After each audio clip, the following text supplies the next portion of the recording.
As Donald Trump takes the helm of arguably the world's most powerful nation, foreign policy appears to be relegated to the back seat. Some analysts say the US will be sailing into uncharted diplomatic waters as a new era unfolds. Donald Trump's inauguration means he's now officially the United States' top diplomat, even if diplomacy is not his strong suit. I'm going to bomb the shit out of them. It's true. I don't care.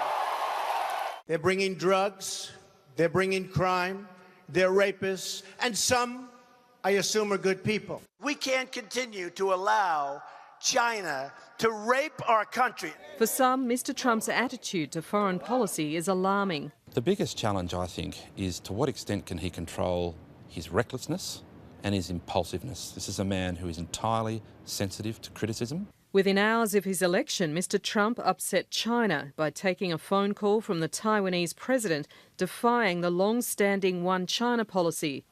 But more worrying than a president willing to offend on matters of principle is one who lacks a clear strategy altogether.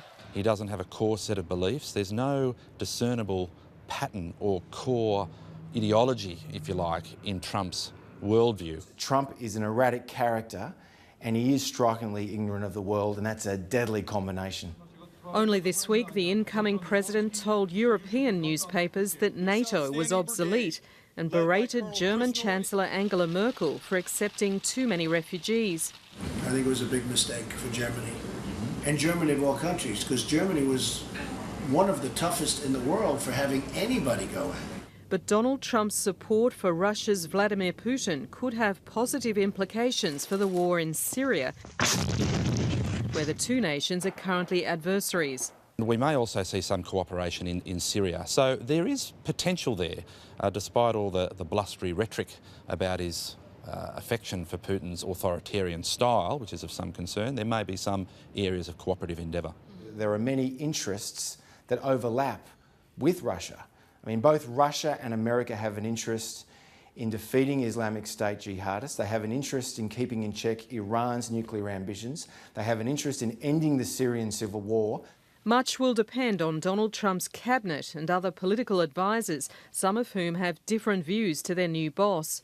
And unlike his predecessors, Mr. Trump has a habit of bypassing his minders altogether to communicate directly with his Twitter followers, 20 million of them. Diplomacy by Twitter could prove dangerous for a man who's also Commander-in-Chief of US forces.